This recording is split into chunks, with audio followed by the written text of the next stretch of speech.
Namaku Hana. Aku tinggal di sebuah rumah tua warisan kakek, di sebuah desa yang pelan-pelan ditelan waktu. 3 hari setelah aku pindah, aku menemukan sebuah kotak kayu kecil di bawah lantai papan yang longgar. Isinya tumpukan surat, dan semuanya ditujukan padaku. Aneh, karena surat-surat itu ditulis tahun 1975. Saat aku belum lahir. Dan yang lebih menyeramkan, pengirimnya selalu menulis, "Untuk Hana yang akan kembali ke tempat ini." Aku membaca satu persatu, dan setiap surat seperti tahu persis apa yang baru saja terjadi dalam hidupku, bahkan sebelum aku mengalaminya. Siapa pengirimnya? Kenapa dia tahu semuanya? Dan kenapa di surat terakhir dia bilang aku hanya punya waktu 7 hari sebelum semuanya berakhir? Hari pertama aku tiba, hujan turun deras. Udara dingin menggigit kulitku saat aku membuka pintu tua yang berderit pelan. Bau kayu lapuk bercampur tanah basah menyambutku. Di tengah rumah itu ada tangga kecil menuju loteng. Ibuku dulu pernah bilang, "Jangan pernah buka loteng itu ya, Nak." Tapi saat itu aku masih kecil dan tak pernah bertanya kenapa. Aku membersihkan rumah itu sendirian. Tak ada tetangga yang menyapa. Rumah-rumah di kanan kiriku kosong. Konon katanya, kampung ini makin ditinggalkan karena tidak ada sinyal internet. Aku malah bersyukur. Sepi adalah hal yang paling kucari. Malam pertama saat hujan turun makin deras, aku mendengar suara itu. Suara perempuan menangis, sayup tapi jelas. Awalnya kupikir itu suara angin atau tangisan dalam pikiranku yang kelelahan. Tapi suara itu tidak berhenti. Justru semakin terdengar saat aku mendekati tangga menuju loteng. Pintu kayu kecil itu bergemutar pelan, seperti ada yang duduk di baliknya.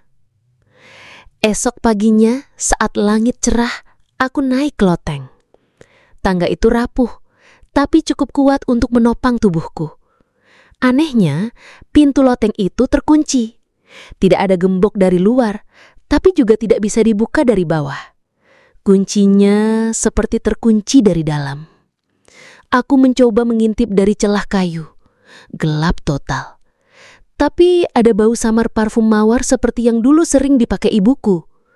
Perasaanku mulai tak enak. Dan malamnya, saat hujan turun makin deras, aku mendengar suara itu. Suara perempuan menangis, sayup tapi jelas. Awalnya aku pikir itu suara angin atau tangisan dalam pikiranku yang kelelahan. Tapi suara itu tidak berhenti. Justru semakin terdengar saat aku mendekati tangga menuju loteng. Pintu kayu kecil itu bergemetar pelan, seperti ada yang duduk di baliknya. Esok paginya saat langit cerah, aku naik ke loteng. Tangga itu rapuh, tapi cukup kuat untuk menopang tubuhku. Anehnya, pintu loteng itu terkunci. Tidak ada gembok dari luar, tapi juga tidak bisa dibuka dari bawah. Kuncinya seperti terkunci dari dalam. Aku mencoba mengintip dari celah kayu, gelap total. Tapi ada bau samar parfum mawar seperti yang dulu sering dipakai ibuku. Perasaanku mulai tak enak. Dan malamnya saat hujan turun, suara tangisan itu kembali datang. Kali ini diselingi suara bisikan yang nyaris tak terdengar. "Maafkan aku." Aku terbangun pukul 2 pagi dengan tubuh basah oleh keringat dingin. Di meja ruang tamu ada selembar surat tua yang tak pernah kulihat sebelumnya. Tertulis di amplopnya, "Untuk Raya, dari Ibu." Tanganku gemetar saat membukanya. Isinya pendek. "Nak, jika kau membaca ini, berarti aku sudah gagal menjaga rahasia keluarga kita. Jangan buka loteng itu, apapun yang terjadi." Hari-hari berikutnya, hujan turun nyaris setiap malam. Dan setiap kali hujan, suara itu datang lagi. Tangisan yang sama seperti dari seorang perempuan yang hancur. Aku mencoba merekam suara itu, tapi di rekaman hanya terdengar suara hujan. Sampai pada malam kelima, suara itu menyebut namaku. "Raya, tolong aku." Aku lari ke loteng dan mencoba mendobrak pintunya. Tapi pintu itu tidak bergeming sedikit pun. Di bawah pintu ada setangkai mawar merah yang belum layu. Segar seolah baru dipetik. Siapa yang meletakkannya? Keesokan harinya aku mencari informasi ke balai desa.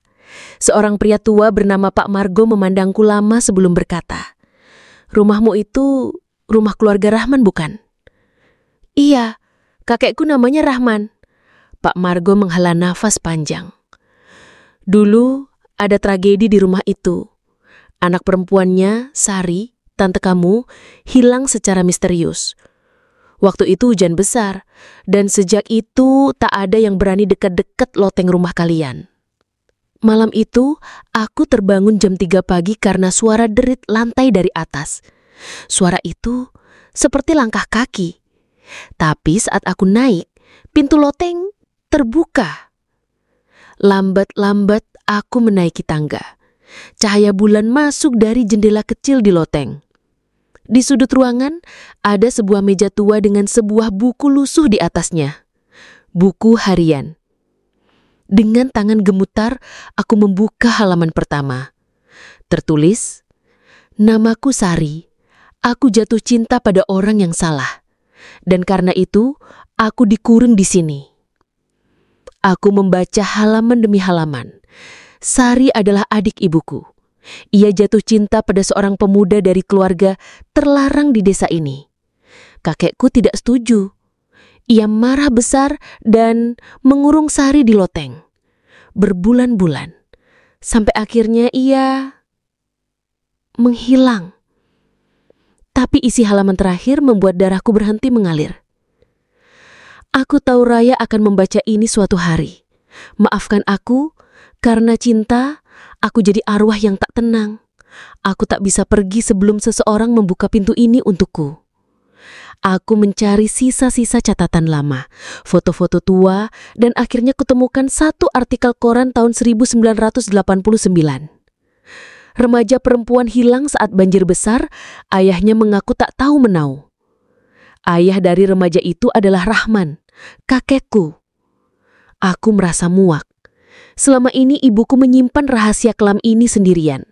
Itulah mengapa ia meninggalkan rumah ini. Dan itulah mengapa ia melarangku membuka loteng. Tapi semuanya sudah terlambat. Malam itu hujan turun deras dan suara di loteng tidak hanya menangis. Ia berteriak, "Buka pintunya!" Pintu loteng terbuka sendiri, dan di dalamnya aku melihat seorang perempuan. Wajahnya pucat, matanya sayu, tubuhnya menggantung di udara, tapi senyumnya lembut. "Terima kasih, kau sudah membebaskan aku." Lalu tubuhnya hancur menjadi ribuan kelopak mawar dan hilang tertiup angin hujan. Sejak malam itu, rumah menjadi tenang. Tidak ada lagi suara menangis, tidak ada lagi mimpi buruk. Di loteng hanya ada satu hal yang tertinggal, sebatang lilin yang masih menyala meski aku tak pernah menyalakannya. Aku tinggal di rumah itu sampai sekarang. Setiap hujan turun, aku menulis surat. Bukan untuk Sari, bukan untuk ibuku, tapi untuk diriku sendiri agar tak pernah lupa bahwa setiap rumah menyimpan cerita. Bukan untuk dilupakan, tapi untuk didengar. Dan kadang, suara yang kita anggap sebagai angin adalah seseorang yang pernah menunggu terlalu lama untuk dimengerti. Di luar jendela, hujan masih turun, tapi tidak lagi menakutkan. Di atas loteng, aku meletakkan satu pot bunga mawar dan kubisikkan, "Kamu boleh tenang sekarang, Sari. Semua sudah dimaafkan."